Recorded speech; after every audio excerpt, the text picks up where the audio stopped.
The lawyer didn't even say my name, just skipped over it like I didn't exist. That was the moment I realized I didn't just lose my father, I lost the last piece of hope I had left. I sat there, silent, tense, on the edge of a stiff leather chair in that polished law office, pretending like my heart wasn't about to burst out of my chest.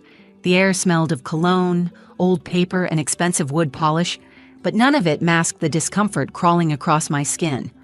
My older brother, Jake, leaned back in his seat, legs stretched out, grinning like he already knew what the will said. He probably did. He was always Dad's shadow, the one who followed the rules, went corporate, wore his success like a badge of honor. To his left sat my sister, Brianna, perfect, poised, entitled. She didn't even glance at me. Her legs were crossed, purse in her lap, fingers lazily tapping against the leather armrest. That signature smirk on her face, it wasn't new. Jake and Brianna weren't just siblings, they were the favorites.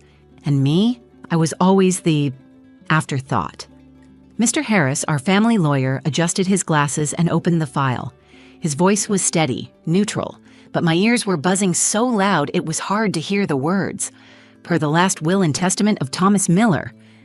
Jake gets the house. Brianna gets the investment accounts. Then silence. I felt it. The pause. The awkward one that comes before bad news. Mr. Harris cleared his throat and unfolded a smaller envelope. There's a personal note for Nora.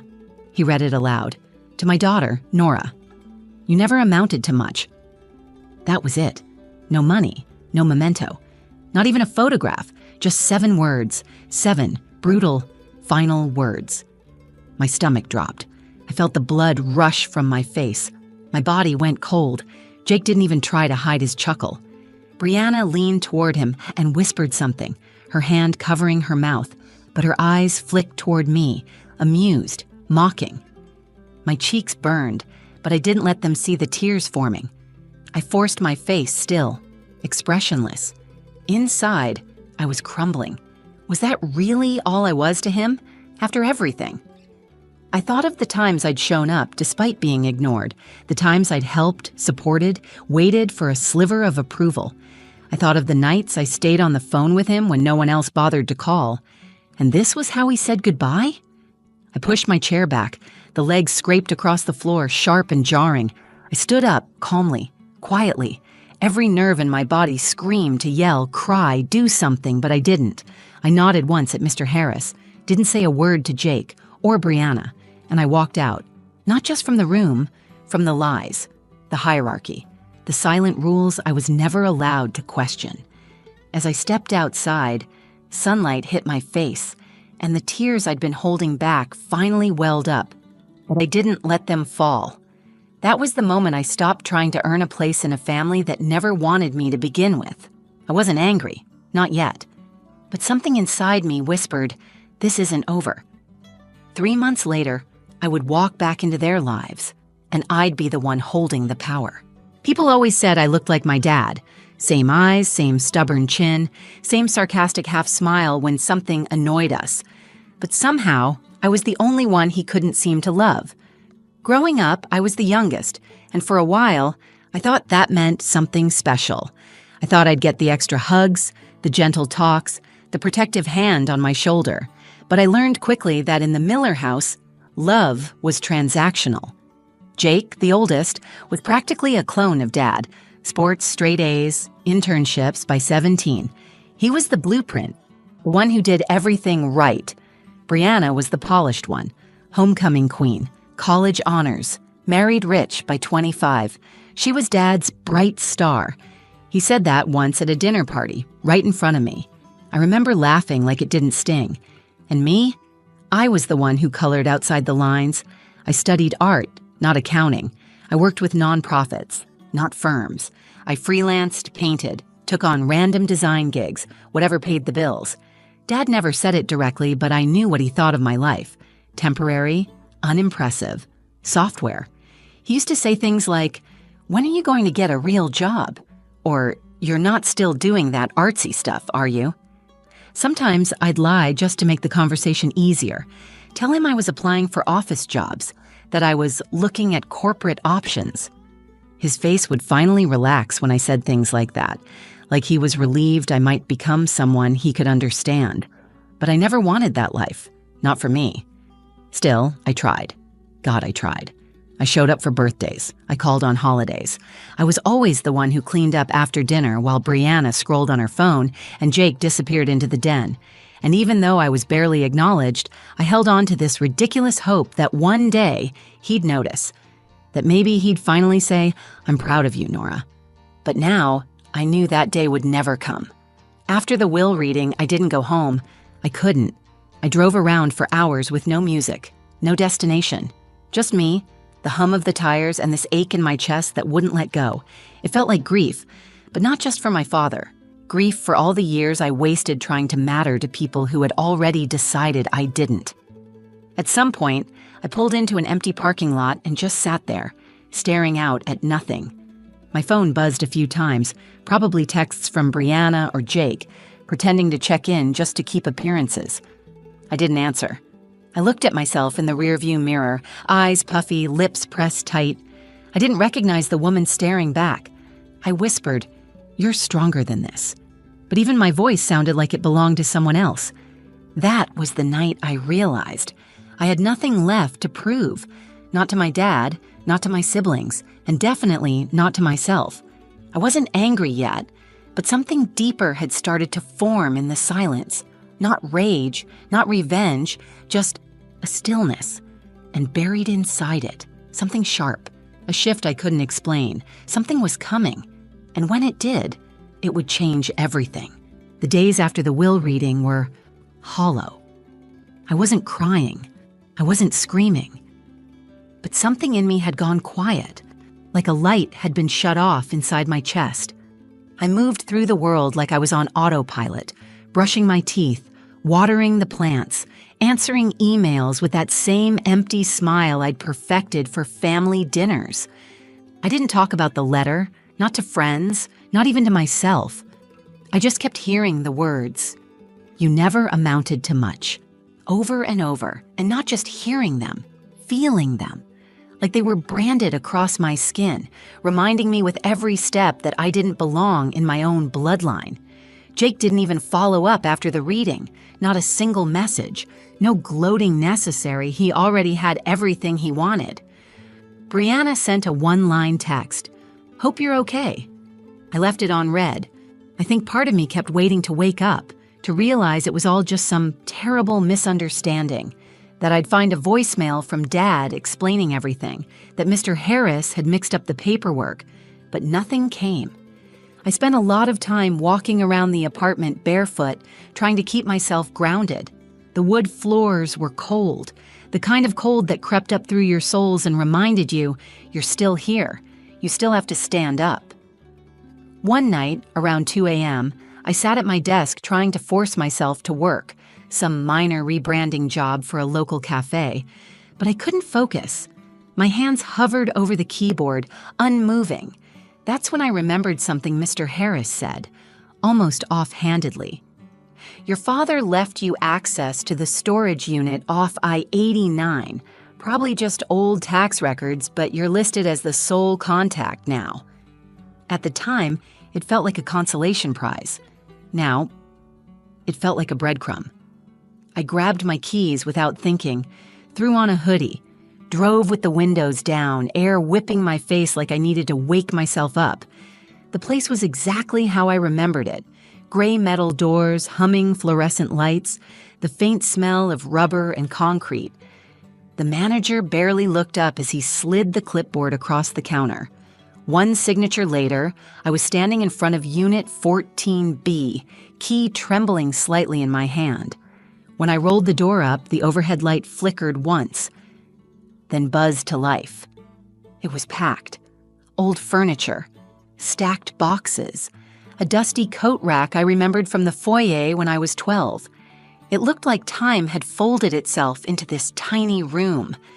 Most of the boxes were labeled with Dad's usual handwriting: invoices, receipts, tools, photos. I almost turned around, but something caught my eye. A box near the back, smaller, neater, labeled in red ink, "Private Legal." My breath hitched. I don't know why, but my heart started racing. My hands felt clammy. There was nothing particularly dramatic about it, but my gut told me this mattered. I crawled across the clutter, knees pressing into old rugs and cracked boxes, until I reached it. The cardboard felt oddly warm, familiar even. I opened the lid.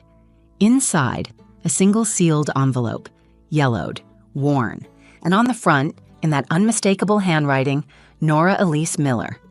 My full name. No jokes, no cruelty. Just my name. I held it like it was a heartbeat, and for the first time since the will reading, I felt something I hadn't felt in weeks. Hope. I held the envelope in both hands like it was made of glass. It felt heavier than it should have. Not physically, but in meaning, in weight, my full name, in his handwriting. Not a nickname, not a cruel joke, just Nora Elise Miller. There was something sacred about that. Strange, after everything. Like maybe this envelope had been sealed before all the resentment, before the silence, before the final 7 words he left behind. I sat down right there on the dusty floor of the unit, legs folded beneath me, the buzzing of the overhead light the only sound in the world. My fingers trembled as I peeled the flap open. Inside was a folded document, several pages thick, clipped together with an old brass fastener. The first page made my stomach drop. Property transfer agreement. I read it again, slower this time. He had transferred the deed to the house, Dad's house, the house Jake now claimed as his own, directly to me. Not just the house, the land it sat on, the outbuilding behind it, the small patch of commercial property attached to the side yard, all of it. My name, my signature, in blue ink, Dad's signature, in black. 2 witnesses, notarized, filed, 3 months before he died. I pressed my hand over my mouth, trying to breathe. My heart was hammering so hard I could feel it in my throat. This wasn't a mistake. It wasn't some rough draft or unfiled will. This was real. This was legal. This was mine. The house that Jake moved into. The land Brianna was planning to develop. All of it. Mine. I sank back against the cold metal wall, stunned, confused. 100 thoughts raced through my mind like wildfire. Why didn't he say anything? Why hide it?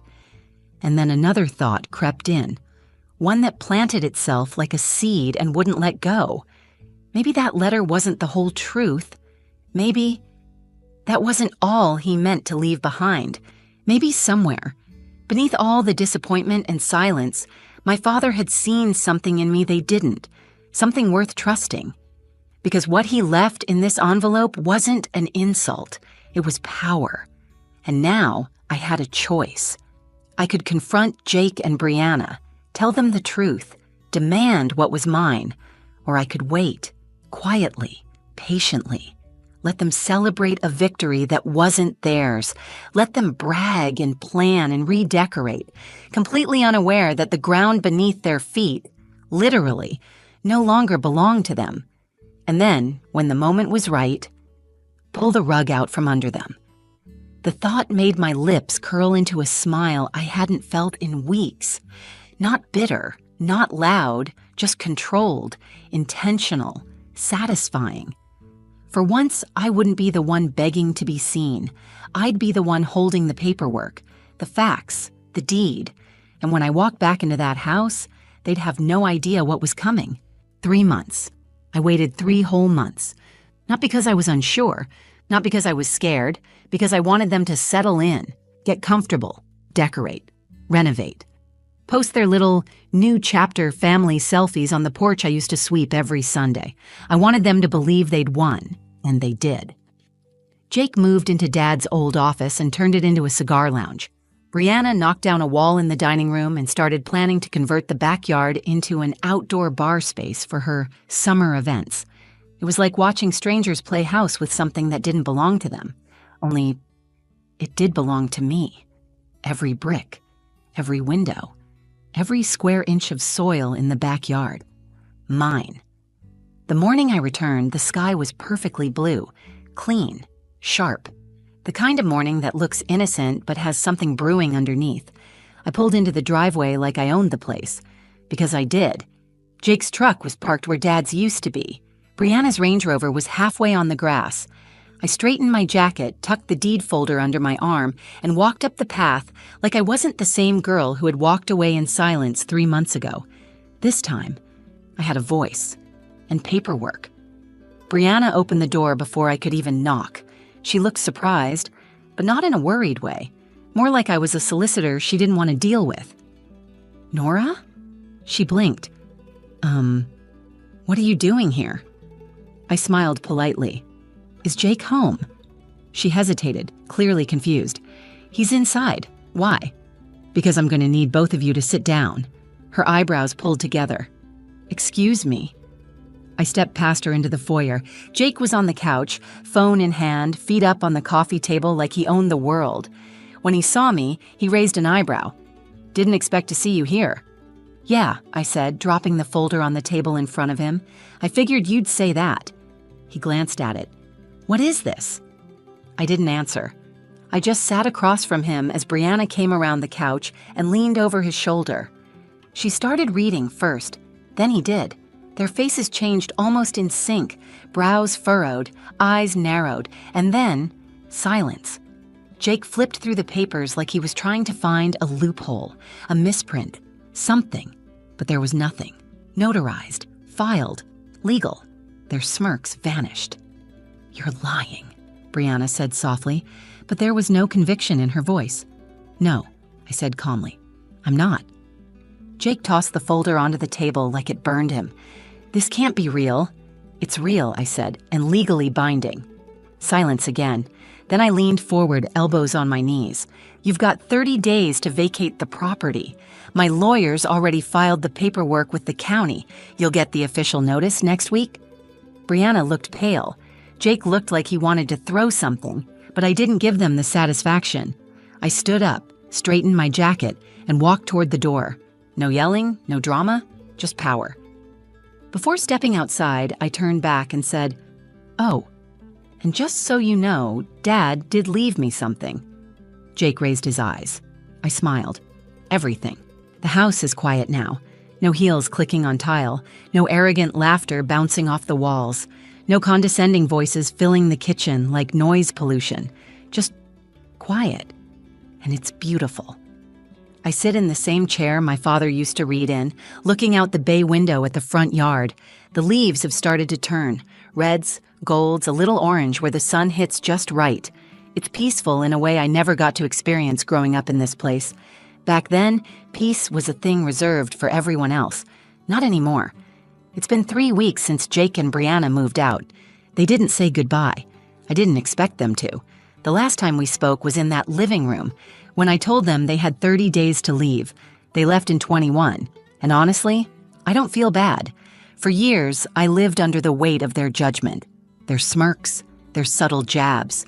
I thought if I worked harder, proved myself, earned their approval, maybe then I'd finally be accepted.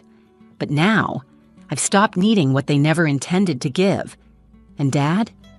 I think about him more than I expected to. Some days, I still feel the sting of that letter. You never amounted to much.